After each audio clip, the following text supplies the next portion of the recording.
동부에 있는 한 성도가 급한 기도 요청을 했습니다.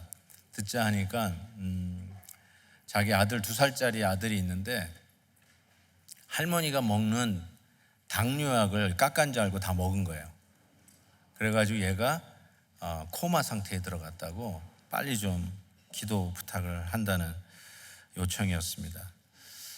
나중에 깨어났습니다. 깨어났는데 약을 잘못 먹으면 이게 치명적이 될 수 있다라는 하나의 교훈을 우리에게 던져줍니다. 저는 오늘도 여러분들에게 설교하잖아요. 근데 이 설교가 내 말이 아니잖아요. 원래 내가 하고 싶은 말 하려고 하는 게 아니라 오늘 우리에게 주어진 본문을 잘 제조해서 여러분의 영혼의 생명과 같은 영의 꼴로 양식으로 여러분에게 지금 어떻게 보면 먹이는 거거든요. 마치 가정주부가 올게닉으로 좋은 음식으로 요리를 해서 가족의 건강을 위하여 저녁 식사, 아침 식사를 제공하듯이 저는 우리 성도님들의 영적인 건강을 위해서 말씀을 잘 제조해서 여러분들에게 지금 설교, 메시지를 전합니다. 그래서 잘못 전하면 아까 말씀드린 것처럼 잘못 먹으면 치명적일 수 있듯이 약을 잘못 먹으면 생명에 지장이 있듯이 그런 영적인 무게감, 말씀 전하는 그런 책임감을 가지고 오늘도 이 강단에 섭니다. 이게 설교자들의 부담이죠. 그래서 말씀을 잘 연구를 하고 말씀을 잘 묵상하고 아전인수격으로 자기 원하는 말을 하려고 하지 아니하고 하나님이 오늘 우리 교회에 여러분의 가정에 하나님이 던지는 메시지를 잘 전달해야 하는 책임감을 갖습니다. 자, 왜 이 말씀을 드리냐면 오늘 설교 제목이 거짓 선지자들을 삼가라라고 하는 것이죠. 즉, 이 시대에 거짓 선지자가 있다라고 말씀드릴 수 있어요. 이 시대에 무슨 그런 거짓이 있을까 싶은데 지금도 거짓 선지자가 있습니다. 이 거짓 선지자가 한 단어 같은데 영어로는 false prophets, 헬라어로는 그냥 한 단어죠. 그 앞에 보시면 읽을 수 있는 분이 읽으시겠지만 pseudo, proton, propheton 이렇게 돼 있어요. pseudo라는 말이 이 영어의 앞에 붙으면 전부 거짓, 가짜 이런 뜻이거든요. pseudo 수도그라파 그러면은 잘못 쓴 것, 그렇죠? 누구의 사인을 위조하는 것, 이런 식으로 이 수도라는 말이 붙으면 전부 가짜라는 뜻이거든요. 그러니까 선지자인데 그 앞에 수도가 붙었어요. 가짜 선지자. 그러니까 지금도 가짜 목사가 있죠. 있을 수 있는 게 아니라 있습니다. 그래서 조심하라라고 오늘 말씀을 하고 있습니다. 예수님께서 산상설교의 마지막 부분이에요. 팔복으로 시작했잖아요. 누가 복이 있습니까? 심령이 가난한 자는 복이 있나니. 그러면서 시작하시면서 기독교인이 뭔가, 예수 안에서 거듭난 사람이 뭔가, 기독교인의 정체성이 뭔가를 예수님께서 설명하고 계시잖아요. 그리고 그 기독교인이 이 사회를 위해서 영향력을 미치는 빛과 소금과 같은 역할을 해야 한다. 그래서 진정한 게임 체인저의 삶을 살 것을 5장과 6장에서 잘 설명을 하셨거든요. 그래서 지금은 실은 결론 부분이에요. 이 결론 부분을 이야기하면서 거짓 선지자를 삼가라, 이 메시지를 주셨어요. 그러니까 우리 성도님들이 영적 양식을 공급받고 건강하게 이 시대에 게임 체인저로 살아가기 위해서 말씀 공급이 얼마나 중요한 일인지를 분별하면서 살 것을 요청하는 말씀이라고 생각할 수 있습니다. 제가 빌립보서 강해를 할 때도 말씀을 드렸지만 빌립보서 3장에 1절이 이렇게 시작해요. 개들을 삼가라. 개 조심하라고 하는 거죠. 개가 있다는 거예요. 교회를 찢고 교회에 상처 주고 성도를 유린하는 개가 그 시대에도 있었고 지금도 있다는 것이죠. 개들을 삼가라. Beware of dogs 하면은 개가 있기 때문에 개 조심하라는 것처럼 거짓 선지자를 삼가란 말은 거짓 선지자가 이 수도들이, 이 거짓된 것들이 있다는 것이죠. 그래서 성경은 계속해서 이 부분에 대해서 경고를 하고 있습니다. 예레미야 보세요. 만군의 여호와께서 이와 같이 말씀하시되 너희에게 예언하는 선지자들의 말을 듣지 마라. 오 마이 갓, 선지자들의 말을 듣지 말래요. 왜 그런가 그랬더니 그들은 너희에게 헛된 것을 가르치나니 그들이 말한 묵시는, 메시지, 설교는 자기 마음으로 말미암은 것이요 여호와의 입에서 나온 것이 아니니라. 이 거짓 선지자들의 특징이 뭐냐면 자기 말을 하는 거예요. 하나님의 말씀에서 나오는 메시지를 전달하는 게 아니라 자기 하고 싶은 말을 한다는 거예요.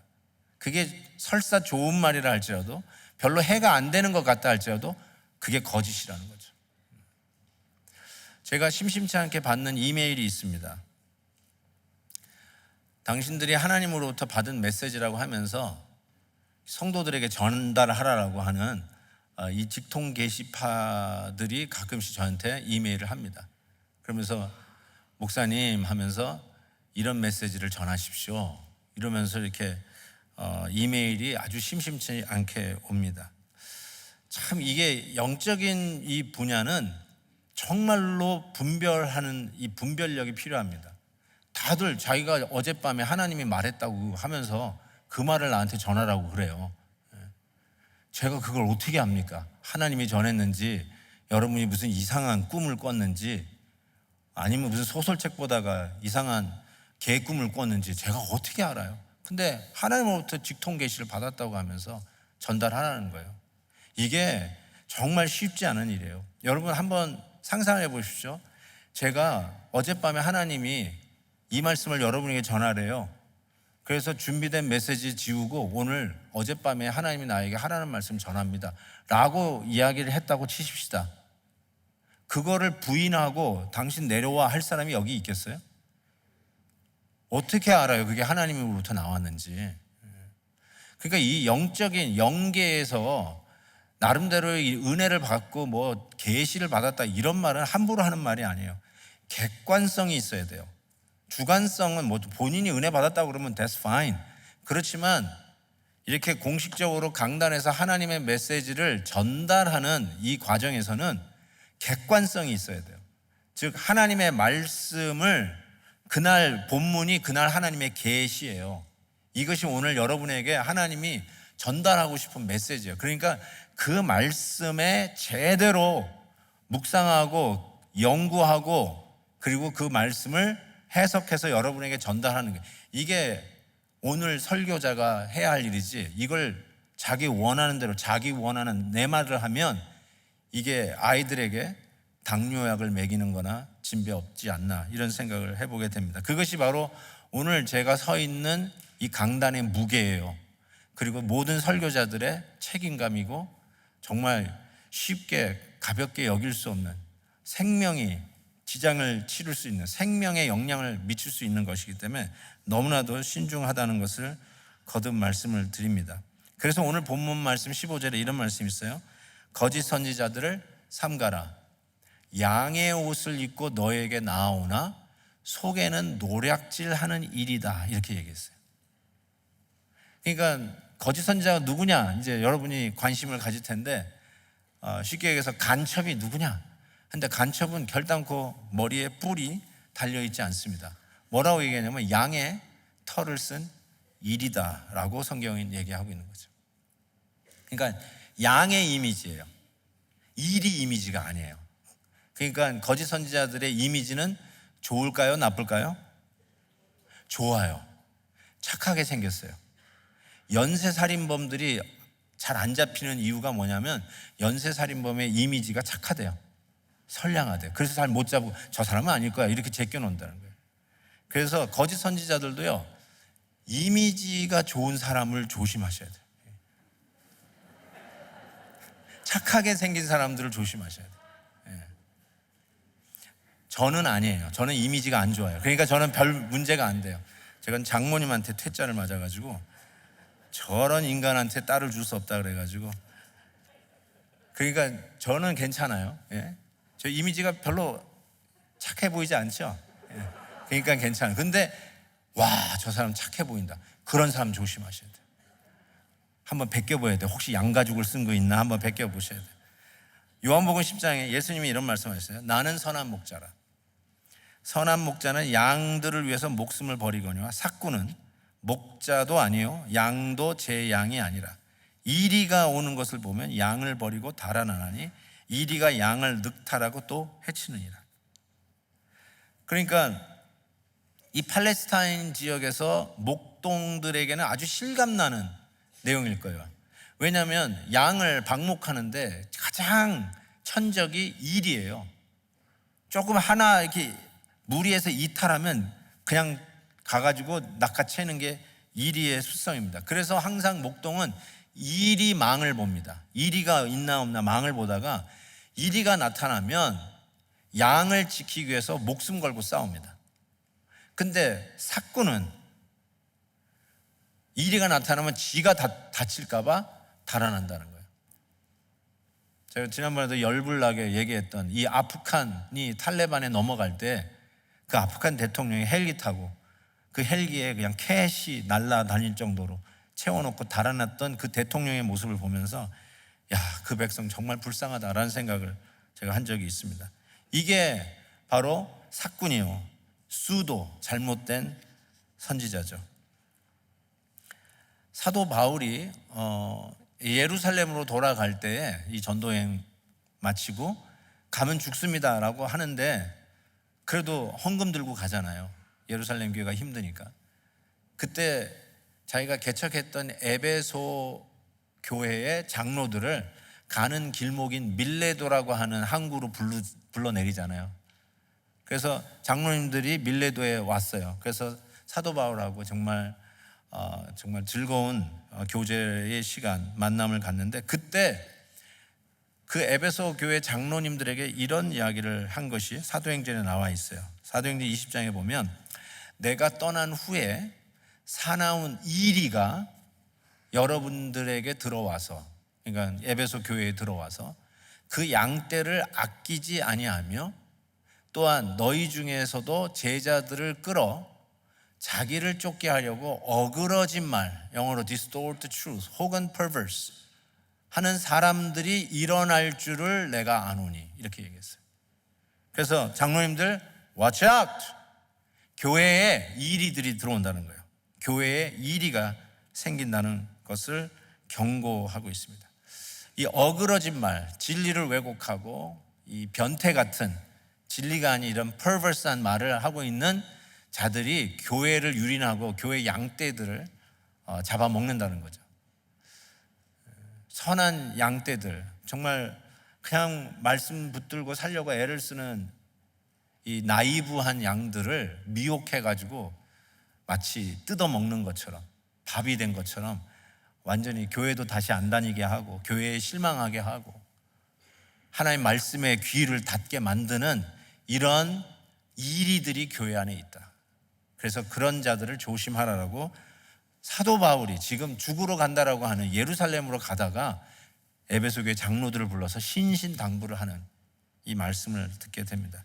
저는 이 어그러진 말을 이렇게 얘기합니다. 비도덕적 낙천주의다. Immoral optimism. 이게 뭐냐면요, 좀 어렵긴 하지만 낙천주의라는 말은 이거예요. 괜찮아, 별일 없을 거야, It's okay 하는 말이에요.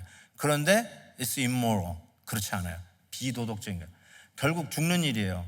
어그러진 길, 잘못돼 가는 거예요. 멸망의 길로 가는 건데 자꾸 괜찮아 하는 거예요.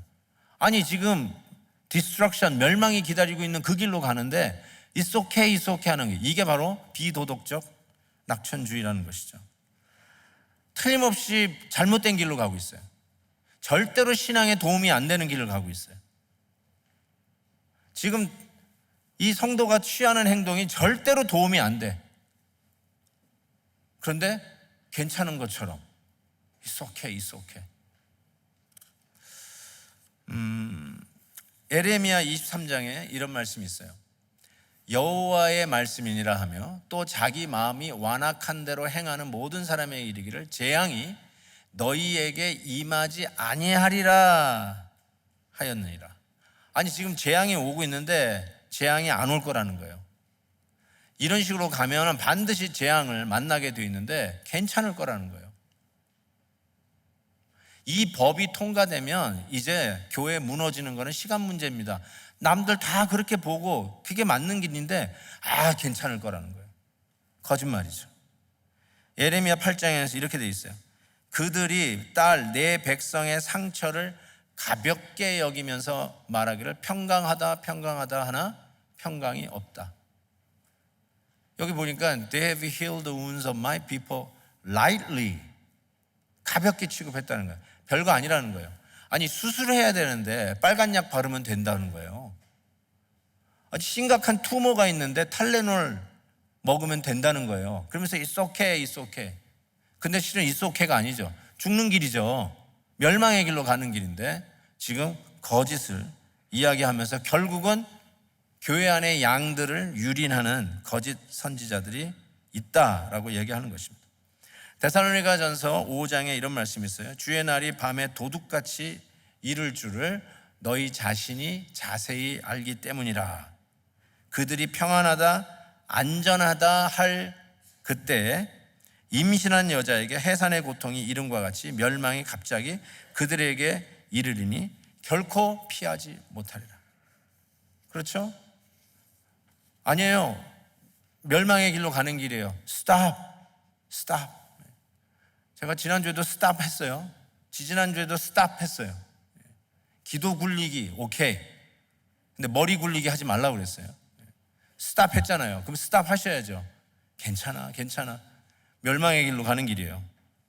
그래서 우리 성도님들에게는 이 시대의 분별력에 대한 소명을 가진 자들이에요. 예수 그리스도 안에서 거듭난 자들은 시대를 분별하는 지혜를 구하셔야 돼요. 저를 신학교 때 가르쳐 주셨던 제이 아담스 교수님의 A Call to Discernment라고 하는 책이 있습니다. 그 중에 한 부분을 제가 여러분에게 제 번역으로 인용해 드릴게요. 하나는 허용되었고 또 하나는 금지된 두 그루의 나무가 있는 에덴 동산. 그 에덴 동산에서 천국, 지옥으로 갈리는 인간의 영원한 운명에 이르기까지, from 에덴 동산에서 천국까지 혹은 에덴 동산에서 지옥까지, 성경은 두 가지, 단 두 가지, only two way를 제시합니다. 하나님의 길인가 아니면 그 외에는 모든 하나님이 아닌 길이에요. 하나님의 백성인가 아니면 세상에 속한 자인가, 축복의 산 그리심산인가 저주의 산 에발산인가, 생명으로 인도하는 좁은 길인가, 오늘 본문 말씀, 아니면 멸망으로 인도하는 넓은 길인가. 우리 교회도 오셔서 특강을 하셨던 김지연 집사님, 김지연 약사님, 여러분 아마 기억하실 것 같은데, 그분이 하나님이 지으신 대로라고 하는 새 책을 이제 출간을 앞두고 저에게 추천사를 부탁해서 원고를 보내오셨어요. 그래서 제가 그 책을 읽고 추천사를 해드렸는데, 여러분 진짜 성경은 only two choice만 없잖아요. two choices. 근데 우리는 왜 이렇게 초이스를 많이 만들어놨는지 모르겠다라는 얘기죠. 그래서 예를 들어서 성 전체성도 그래요. 남자 아니면 여자고 여자 아니면 여자잖아요. 여자 아니면 남자잖아요. 이게 이 혼미한 세상에 이 말도 혼미하게. 그런데 이 캘리포니아의 성은 몇 개죠? 60몇 개인가 그래요. 아니 무슨 성이 60몇 개, 70개 가까이 돼요? 왜 이런 타협이 이루어졌을까요? 남자 아니면 여자고 여자 아니면 남자인데 왜 우리는 성이 많다라고 이야기하는 걸까요? 하나님이 지으신 대로 가야죠. 분별력이 있어야 되죠. 한국에도 이번에 방문했을 때 의식 있는 목사님들이 이 한국이 너무 캘리포니아를 그대로 아주 답습해서 따라오더라고요. 그러니까 1인 시위를 하는 목사님을 봤어요. 그래서 온누리교회 이재훈 목사님이라든지 본당 우리교회 이찬수 목사님 같은 분이 1인 시위를 하더라고요. 차별금지법 반대. 말이 좀 이상하죠. 차별은 당연히 금지해야 되는데 이 차별금지법 안에 들어가 있는 이 LGBT들을 옹호하는 이 법이 숨어 있잖아요. 그러니까 이걸 반대한다고 이 목사님들이, 의식 있는 목사님들이 1인 시위를 하시는 모습을 보았습니다. 안 그러면 넘어간다는 거예요. 그래서 제가 여쭤봤어요. 아니 그 국회에 지금 이 법이 상정돼 있는데 이번 회기에 다룬다는 이런 얘기가 없는 거예요. 사우지가 가지고 있다가 이때다 하면 올라와가지고 날치기로 패스시키려고 한대요. 뭐 이런 게 다 있나 싶을 정도로. 그래가지고 지금 이 기독교인 국회의원들 이것만 보고 있는 사람인데 이번에 다룬다 그러면은 그냥 쫙 교회에다가 뿌려가지고 이거 막아야 됩니다. 그래가지고 지금 어떻게든 간에 이걸 막아야 된다고. 왜냐하면 이거 패스하면은 망하는 길로 가는 거예요. 우리 다음 세대들이 성 정체성의 혼돈이 가져오고, 그리고 이 부분에 대해서 하나님의 진리를 떠나는 교회들이 생기기 시작하고, 이제는 진리도 선포하지 못하는 강단이 되면 망하는 길로 간다는 거죠. 이런 면에서 call to discernment, 정말 분별력이 있는 이 성도들로 일어나야 된다라고 이야기를 합니다. 그래서 이 분별력이 참 중요한데, 이 분별력을 갖기 위해서 오늘 본문이 우리에게 요구하는 것은 저는 이렇게 생각해요. 시험해 보라는 거예요. Test all things. 시험해 보라. 자, 요한 1서 2장을 보겠어요. 너희를 미혹해 하는 자들에 관하여 내가 이것을 너희에게 썼노라 라고 하면서, 사랑하는 자들아 영을 다 믿지 말고, 영을 다 믿지 말래요. 오직 영들이 하나님께 속하였나 시험하라. 많은 거짓 선지자가 세상에 나왔습니다. 정말 거짓된 게 얼마나 많은지 몰라요. 하나님의 교회라고 이렇게 붙어있는 간판인데 그게 하나님의 교회가 아니더라고요. 이단이지. 분별력이 있어야죠. 신천지, 뉴 헤븐, 야 대단한 교회 같다. 그거 완전히 짝퉁이고 이단이잖아요. 그거 쫓아가면 안 되죠. 영을 다 믿지 말라는 거야. 간판 붙어있는 거 보고 따라가지 말라는 거죠. 시험해보래요. 시험해보라. 데살로니가 전서에서도 이렇게 얘기하고 있어요. 범사에 해하려 좋은 것을 취하라. 여기서 범사에 해하려가 영어가 이거예요. Test all things. 다 시험해보라는 거예요. 왜냐하면 이게 당뇨약을 아기가 먹을 수도 있잖아요. 당뇨병에 걸린 사람에게 도움이 될지 모르지만 아기가 먹으면 죽는다니까요. 이거 시험에 이거 다 알아야 되잖아요. 그 약 레이블을 반드시 붙여야 되고, out of reach, 애들이 놓는 데다가 약을 놓으면 안 되는 거잖아요. 처음에는 이 제대로 확인이 안 되는 거예요. 이게 뭐가 뭔지를 몰라요. 그래서 오늘 본문 말씀에 보니까 열매로 비유하면서 이 열매로 그들을 알라는 거예요. 열매로, fruit. 그 열매로 그 진위를 알려고 하면 it takes time. 시간이 걸려요. 그래서 이 시험을 해봐야 되는데 저는 시간의 검증이 필요하다 이런 생각을 해봤어요. 시간의 검증이 필요하다. 그러니까 제가 옛날에 한번 그 아파트에 살 때 저도 농사를 짓고 싶어가지고 그 아이들 그 놀이 한다고 그 베스트허브 같은 거 있잖아요. 장난감 베스트허브. 침대에 있는 여러분의 화장실에 있는 베스트허브 말고 이렇게, 그러면 거기다가 이제 애들을 물 담아놓고 놀라고 하는데 저는 거기다가 이제 흙을 넣어가지고 농사를 지어봤어요. 누가 이렇게 깻잎 이 씨앗을 줘가지고 야 이제 뒷뜰에서 깻잎을 따서 좀 먹어야 되겠다 해서 심었는데 열심히 거름도 주고 물도 주고, 제가 평생 그렇게 정성을 들여본 게 없는데 자우지가 얼마나 열심히 했는데, 근데 이렇게 쫙 싹이 나기 시작하더라고. 야 이제 난다 기도했는데 이게 어느 정도 자라야 깻잎도 따 먹잖아요. 그런데 나중에 보니까 이게 깻잎이 아닌 거예요. 냄새를 맡는데 깻잎은 냄새가 나잖아요. 향기가 아닌 거예요. 보니까 이게 전부 잡초야.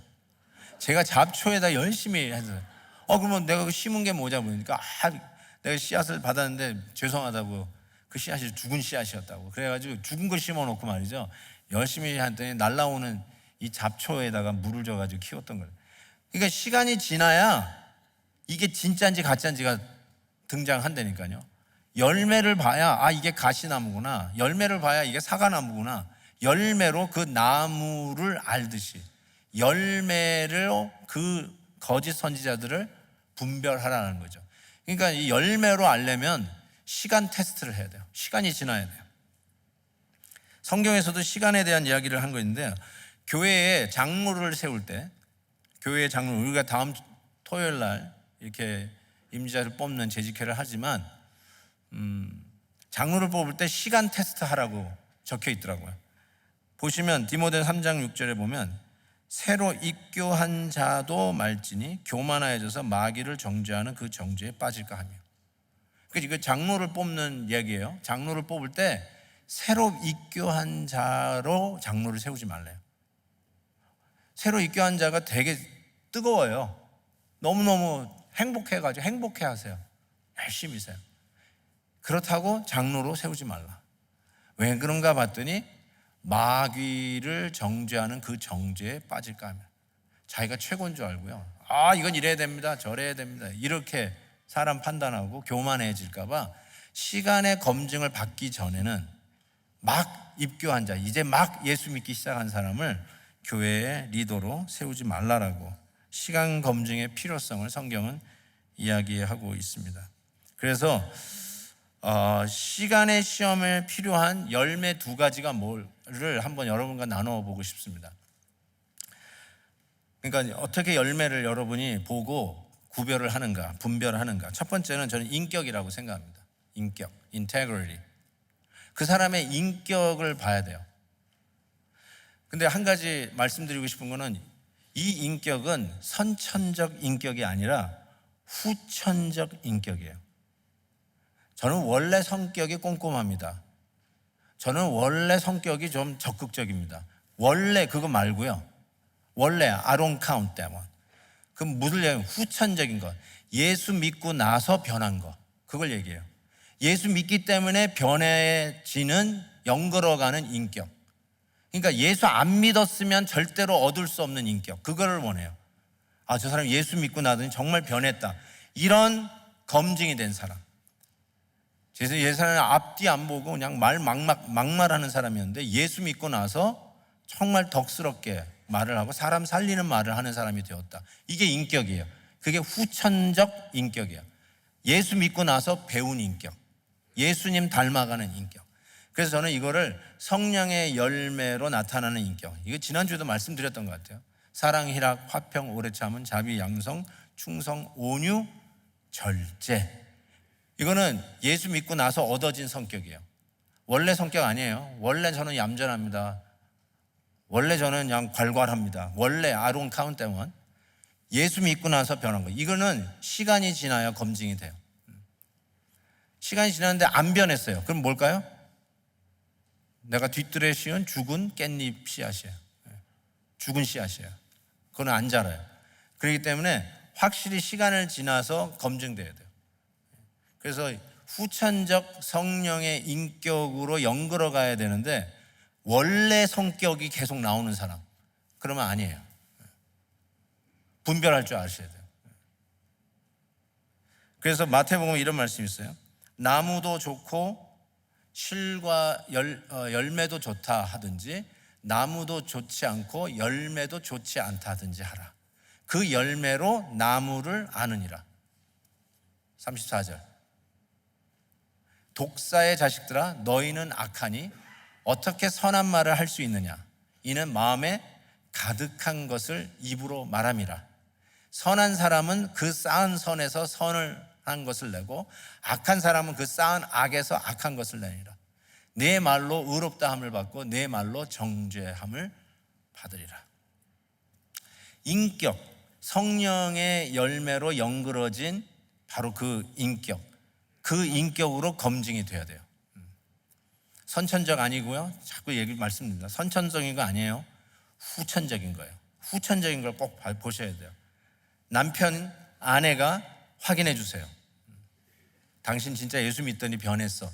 이걸 배우자에게 들어야 돼요. 이 말을 안 들은 분 가짜예요. 짝퉁이에요. 죽은 거예요. 틀림없어요.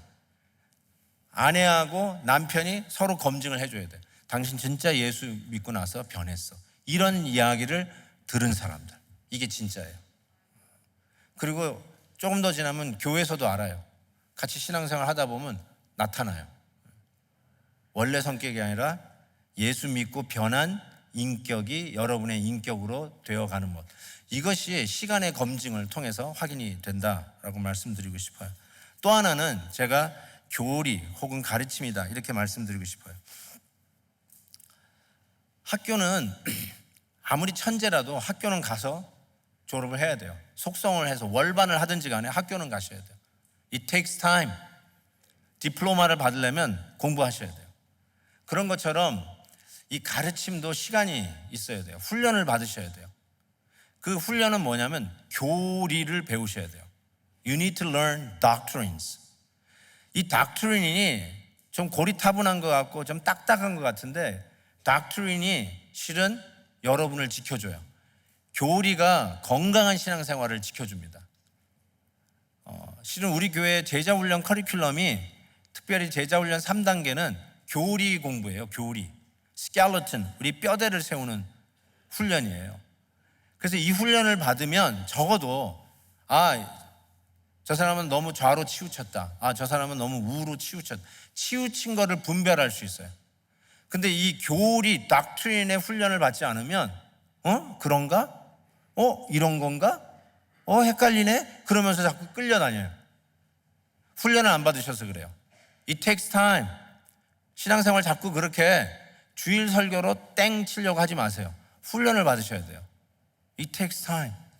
그래서 1단계, 또 양육반 2단계, 또 이 청지기반, 재정교실, 그 다음에 제자훈련 3단계, 그리고 말씀을 담대하게 전할 수 있는 전도폭발 4단계, 그리고 영성훈련, 베델동산, 우리 교회는 아주 쌀릿하게 5단계 제자훈련 커리큘럼이 짜져 있어요. 이걸 통과하시면은 여러분의 백본, 이 스켈레톤, 뼈대가 딱 서게 되어 있습니다. 균형이 잡히게 되어 있어요. 분별력을 갖게 돼요. 비판하라는 말이 아니에요. 분별력, 옳고 그름에 대한 분별력을 갖게 되어 있습니다. 저는 이 훈련을 한 가지로 얘기한다면 예수님 붙드는 훈련이다 이렇게 말씀드리고 싶어요. 예수면 맞고 예수가 아니면 아니에요. 아무리 화려하게 보이는 거라 할지라도 예수가 빠져 있으면 그 멸망의 길로 가는 넓은 문이에요. 아무리 힘들고 어려워도 예수 붙들고 있으면 소망의 문이요, 그게 바로 생명으로 이어지는 좁은 문임을 분명히 믿습니다. 그래서 우리 교회는 배우든지 가르치든지 둘 중에 하나 하셔야 돼요. 항상 배우는 마음으로 열려 있어야 돼요. 목사님, 제 나이가 이제 60이 넘었습니다. 제가 뭘 이 나이에 배웁니까? 맞아요. 70, 80, 90이 돼도 배우셔야 돼요. 항상 하나님의 말씀으로 훈련받기에 마음이 열려 있으셔야 합니다. 정말로 그래야 이 시대에, 혼미로운 이 시대에 분별력을 갖게 돼요. 정말 저에게 오는 이메일을 읽고 나서요, 와, 오늘 이 메시지를 안 전하면 목사님에게 저주가 임할 것입니다. 뭐 이런 메시지 한번 받고 나오면은 기분이 찜찜해가지고 말이죠. 어떻게 그런 분들이 있는지 모르겠어요. 그러니까 하나님의 말씀을 더욱더 객관적으로 연구를 하고 소화를 하고 해석을 해서 여러분에게, 정말 여러분에게 건강에 도움이 되는 하나님의 말씀을 약을 드리듯이 지어야 드려야 된다는 생각을 오늘도 책임감을 가지고 전하게 됩니다. 거짓 선지자들이 있습니다. 잘 배우셔야 돼요. 쉽게 신앙생활을 하려고 하지 마시고 훈련의 과정을 통과하십시오. 그럼 훈련의 과정을 통해서 우리 교회가 쌀릿하게 우리 성도님들을 일당백, 일당천에 그리스도의 군사들로 훈련시키는 교회인 것을 알게 되실 겁니다. 그냥 여러분, 저는 여러분을 베이비sit 하는데 관심이 없습니다. 저는 여러분들을 그리스도의 군사로 훈련시키는 데 관심이 있습니다. 저는 그냥 담임 목사로서 편의를 여러분에게 최대로 제공하려고 애를 씁니다. 불편해 하시면은 최대한도로, 더우면 에어컨 틀게 하고 추우면 히터 틀고, 물이 없으면 물 공급하고, 그런 거 교회 리더니까 그거 하려고 애를 씁니다. 우리 성도님들이 막 힘들어 하는데 그걸 그냥 보고 있을 담임 목사가 아니죠. 그럼에도 불구하고 더 중요한 것, 예수 아니면 아무것도 아니다. 예수 붙들면 아무리 힘들어도 그것이 참이다. 저는 이거에 대해서는 절대로 타협하지 않을 겁니다. 타협하지 않았고 앞으로도 타협하지 않을 것입니다. 사랑하는 성도 여러분, 그래서 우리 앞에 예수님께서 이 모든 be a true game changer 되라고 얘기하시고 나서 거짓 선지자들을 분별하라, 삼가라 하면서 좁은 문으로 가래요. 우리 보고 넓은 문으로 가지 말래요. 넓은 문이 사람들이 우르르 거기로 몰려가니까 그게 다 좋은 건 줄 알고 majority is always right 그런 줄 알고 다 majority가 가는 대로 간다는 거예요. 근데 아니래요. 좁은 길로 가래요. 좁은 문으로 가래요. 그러면서 분별을 요청하세요. 그래서 여기에 99명이 있다 할지라도 예수와 함께 있는 한 명이 참이고요, 예수 없는 99명은 그것은 멸망으로 가는 길이에요. 그게 오늘 예수님께서 이 시대의 게임 체인저들에게 도전하는 말씀이에요. 예수면 참이요, 아무리 멋있고 화려하고 수많은 사람이 거기 몰려있더라도 예수 없으면 그거는 멸망입니다. 확실하게 붙드시길 바랍니다. 그래서 제가 여러분에게 몇 가지 우리 앞에 도사리고 있는 넓은 문은 뭘까, 이런 생각을 좀 해봤어요. 저의 생각이에요. 넓은 문, 뭐가 여러분 앞에 넓은 문으로 여러분을 유혹할까? 첫 번째, 제가 생각하는 편한 것이 선이다라고 생각하는 것. Convenient, being convenient is always true. That's the goodness. 이렇게 생각하는 거예요. 불편한 거는 악이고 편한 것이 선이다 라고 생각하는 거. 이게 제가 1번으로 쓴 이유가 있어요. 이게 제일 성도님들에게 넓은 문의 유혹이 되겠다는 생각이 들어요. 한번 생각해 보세요. 적용을 하려니까 또 누구 얘기하는 것 같아가지고 적용을 못 하겠네. 편한 것이 선이다라고 하는 건 이거 정말 넓은 문 같아요. 좁은 문으로 가세요. 불편한 게 실은 살릴 수 있어요. 제가 한번 말씀드렸던 것 같은데, 이렇게 나이가 들면은 몸이 뻐근해집니다. 뻐근해. 근데 뻐근해가 뭐의 약자인 줄 아시죠? 뻑적지근의 약자예요. 그 지근이 뭐냐면 땅지, 근, 가까울 근자, 땅이 가까웠다는 소리예요. 몸이 뻐근하세요? 땅에 가까워 오고 계세요. 그러면 자꾸 누우려고 그래요. 그게 편하니까 누우시려고 그래요. 땅에 가까워지니까 자꾸 누우려고 그래요. 근데 누우시면 진짜 땅 밑으로 들어가십니다. 그러니까 불편해도 걸으셔요. 불편해도 걸어 나가세요. 운동하세요. 그게 사는 길이에요. 그게 건강을 유지하는 길이에요. 맞죠? 그러니까 뻐근하다는 말 하지 마세요. 땅에 가까워지십니다. 그러니까 불편해도 일어나 걸으세요. 그렇죠? 그래서 편한 게 선한 거 아니에요. 영적인 것도 마찬가지예요. 편하게 신앙생활 하시려고 하지 마세요. 두 번째는 신앙생활은 프라이빗한 것이라고 생각하는 거예요. 개인적인 거래요. 그래서 전도하지 말래요. 그래서 요즘에 양상되는 크리스천들의 모습이 평생 교회를 다녀도 한 사람도 전도 못하는 기형 크리스천들을 만들어내고 있어요. 기형이에요. 이거는 It's abnormal. 신앙생활은 프라이빗한 게 아니에요. 혼자 신앙생활하고 혼자 천국 가는 게 아니에요. 같이 나누는 거예요. 지난주도 제가 나누는 얘기 했죠. 신앙생활을 혼자 하는 게 아니라 나누는 거라고 했어요. 그래서 하나님이 공동체를 선물로 주셨다고 말씀드렸는데, 정말로 이게 우리 앞에 있는 넓은 문이라고 저는 생각해요. 세 번째는 예수님보다 정치적 이념이 중요하다고 생각하는 거예요. 이건 넓은 문이에요. 한국에도 갔더니 정말 목사님들마다 한탄을 해요. 교회가 반으로 나눠져 있대요. 보수 진보로 나눠져 있대요. 그래서 참 힘들어 하시더라고요. 왜 그러세요?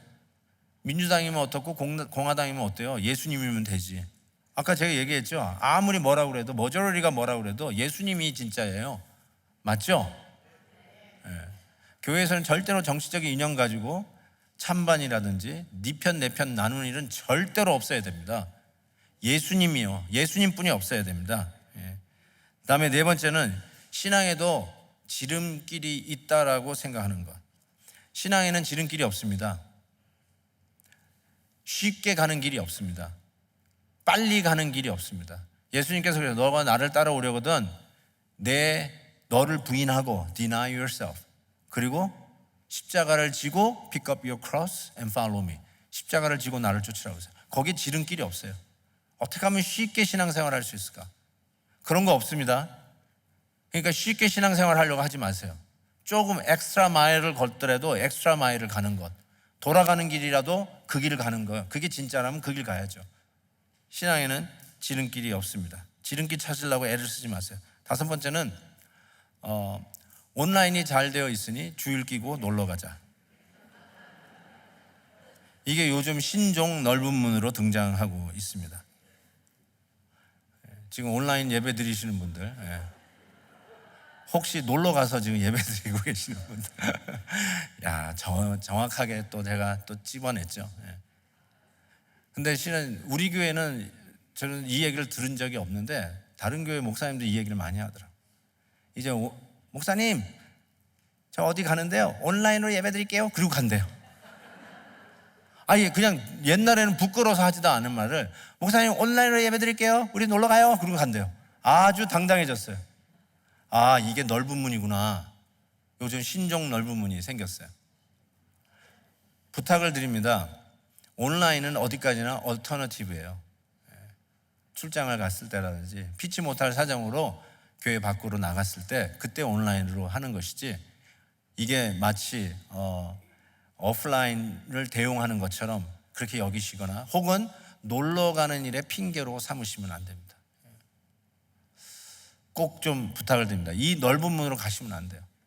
좁은 문으로 가셔야 돼요. 넓은 길로 가면은 이제 교회가 어떻게 될지 훤합니다. 훤해요.